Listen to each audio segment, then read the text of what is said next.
नमस्कार मित्रों, इतिहास के बहुत सारे पात्र ऐसे होते हैं, ख़ासकर जो 5 दशक पहले के पात्र हैं, उनकी तारीख़ों के बारे में हम लोग सही अनुमान नहीं लगा पाते। 5 दशक नहीं, 5 शताब्दियाँ वर्ष पूरा आप कह लीजिए, मैं यहाँ दुरुस्ती करना चाहूँगा।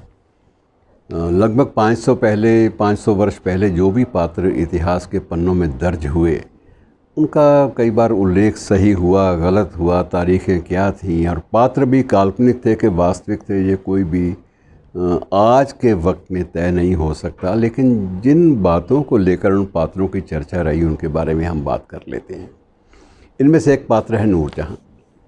विचित्र संयोग है कि इतिहास में जो कुछ दर्ज है उसके मुताबिक नूरजहाँ का जन्म आज ही के दिन हुआ था, और वर्ष जो है वो जो किताबों में या इतिहास की पुस्तकों में दर्ज है वो 1597 का वर्ष है। और ऐसा नहीं था कि नूरजहाँ जहांगीर की पहली बीवी थी, और ये पहले भी नूरजहाँ की शादी जो है वो हो चुकी थी, और असली नाम उसका मेहरुन्निसा था। मेहरुन्निसा के नाम से उसका निकाह था वो बिल्कुल अलग से हुआ था। और जन्म जो है ये कंधार के एक कुलीन संभ्रांत एक अरिस्टोक्रेटिक परिवार में हुआ था। ये चीज़ें सारी की सारी इतिहास में इनका ज़िक्र होता है। और ये अपने माँ बाप की चौथी संतान थी नूरजहाँ। नूरजहाँ का ज़िक्र इसलिए महत्वपूर्ण है कि इतिहास में तो दर्ज है ही है, कुछ लोग उसको अनारकली की कहानी से जोड़ते हैं, कुछ लोग नूरजहाँ की कब्र और उससे जोड़ते हैं, कुछ लोग अनारकली की जो कब्र है अनारकली बाज़ार में लाहौर के उससे जोड़ते हैं। हकीकत क्या है इस बारे में इतिहास या तो खामोश है, और या फिर ये है कि कुछ एक इतिहास में चीज़ें ऐसी भी दर्ज होती हैं जिनका उल्लेख ठीक माना जाता है कि इनका उल्लेख दिलचस्प है, पढ़ लीजिए, ज़रूरी आपने इसमें ज़्यादा मीन मेख निकालनी है, तो ये इस चक्कर में भी चीज़ें रह जाती हैं। और ये कहा यही जाता है कि 1611 में एक नौरोज़ का फेस्टिवल वहाँ बड़ा काफ़ी प्रसिद्ध रहा है। तो वहाँ मीना बाज़ार एक लगता था, तो मीना बाज़ार में शाही ख़ानदान के लोग भी जाया करते थे। वहाँ मेहरुन्निसा को पहली बार जहांगीर, उस वक्त पता नहीं सलीम के नाम से परिचित था या क्या था, ये इतिहास इस बारे में बड़ा कन्फ्यूज़न से भरा पड़ा है। और उसको इतनी लगा कि ये तो मेरी बेगम होने के लायक है, इतनी खूबसूरत है, और उसने तो बिल्कुल इस बात के लिए ज़िद कर दी कि वो शादी करेगा इससे ही, लाज़मी और लाजिम था कि निकाह हो जाता। तो निकाह हो भी गया, लेकिन अब उसके साथ जो किस्से जुड़े हुए हैं वो बड़े अजब भी हैं, दिलचस्प भी हैं, और उसमें कई विरोधाभास कंट्राडिक्शंस भी हैं। मैं एक ज़िक्र ज़रूर करना चाहूँगा कि एक नज़्म है अहमद नदीम कासमी की ख़िज़ां के फूल, उसका ज़िक्र नहीं करेंगे तो नूरजहाँ की बात पूरी नहीं होगी। उनकी नज़्म में नूरजहाँ के जो सौंदर्य बोध है, करैक्टरिस्टिक्स हैं, उनको समझना उस नज़्म के माध्यम से ज़्यादा संभव हो पाता है। उस नज़्म में जो किरदार है इसका नूरजहाँ का, वो एक अलग ढंग से पेश किया गया है। और उसमें नज़्म का मुझे पूरा, क्योंकि बहुत लंबी नज़्म है, मैं उसको कुछ पंक्तियाँ ही उसकी यहाँ पर उसका उल्लेख कर पाऊँगा, पूरी नज़्म करूँगा उल्लेख तो बड़ा आपके लिए मुश्किल हो जाएगा।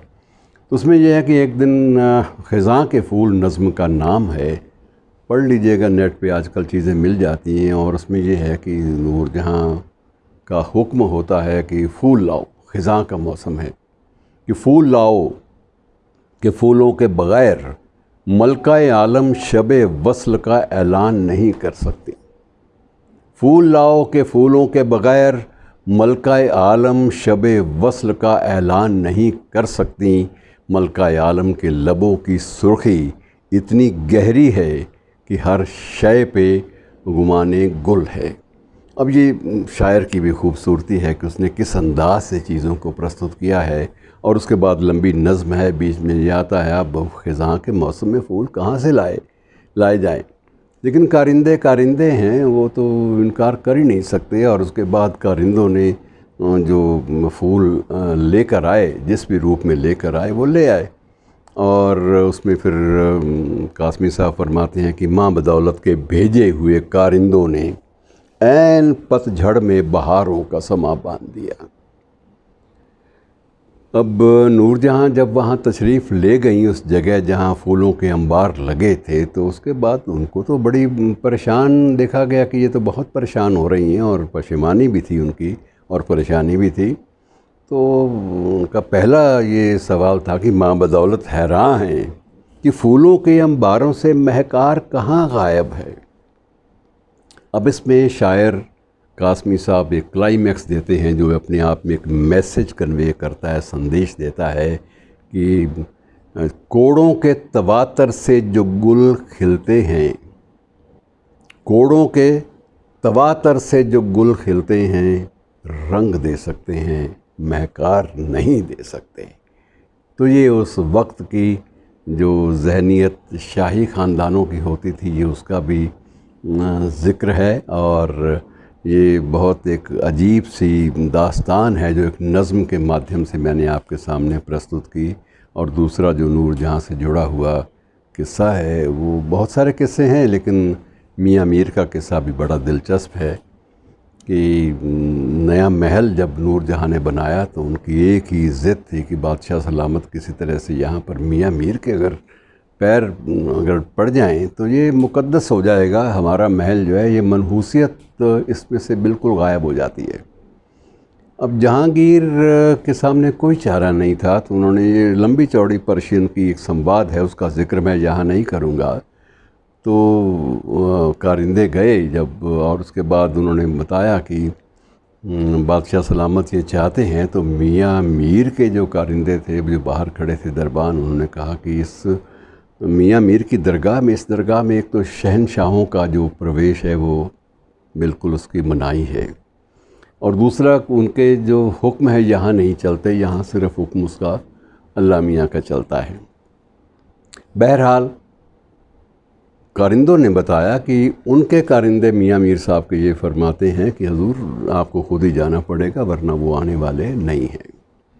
तो नूरजहाँ की ज़िद और कारिंदों की सिफारिश ख़ुद चलकर शहनशाह मियाँ मीर की दरगाह पे गया। और जब उसने दरगाह पे जाकर उसने कारिंदों को अपने कहा कि जाइए उनको बताइए कि शहनशाह ख़ुद चल कर आए हैं, तो मियाँ मीर ने जवाब पर्शियन में दिया था कि यहाँ इस दरगाह पे, अल्लाह के दरबार में, इसमें शाही जो हुक्मरान है उनका कोई काम नहीं है, यहाँ किसी का भी हुक्म नहीं चलता सिवाय अल्लाह के। और उसके बाद जहांगीर बड़ा परेशान हुआ। फिर किसी ने राय दी कि आप जाके वहाँ अंदर चले जाइए और आप जाके ख़ुद ही आप इल्तिजा कर लीजिए। और वहाँ वो गए तो आगे मियाँ मीर अपनी इबादत में लगे हुए थे, तो उन्होंने इशारा कर दिया कि वहाँ पीछे जाके बैठ जाओ, इशारे से। और बादशाह सलामत को एक कतार में दीवार के साथ सट के बैठना पड़ा।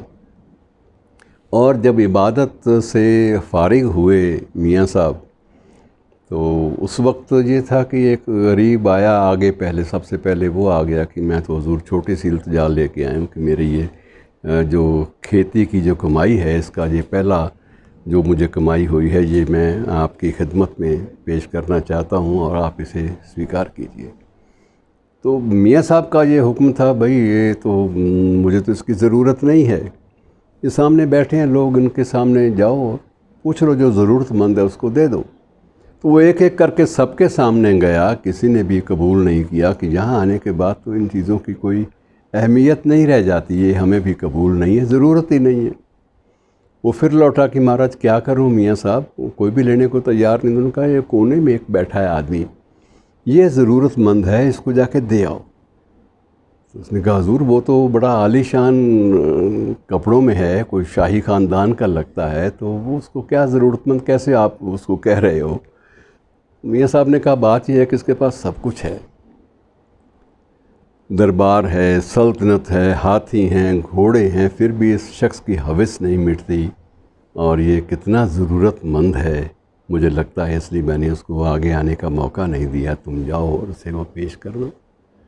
तो समझ गया, जो वो लाया था, तो उसने वो सिक्का जाके शहंशाह के आगे रखा और वापस चला गया बिना जवाब का इंतज़ार किए।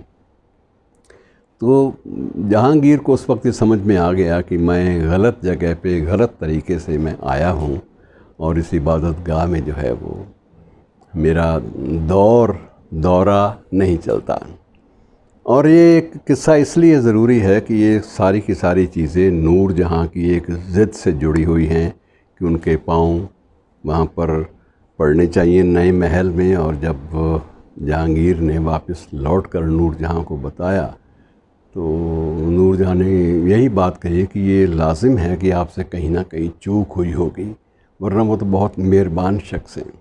बहरहाल कहने का मकसद ये है कि उस वक्त की जो तहज़ीब के, सभ्यता के जो तकाज़े थे, उन्हें अगर करीब से देखना हो, महसूस करना हो, तो नूर जहाँ के माध्यम से महसूस कर लीजिए। शुक्रिया।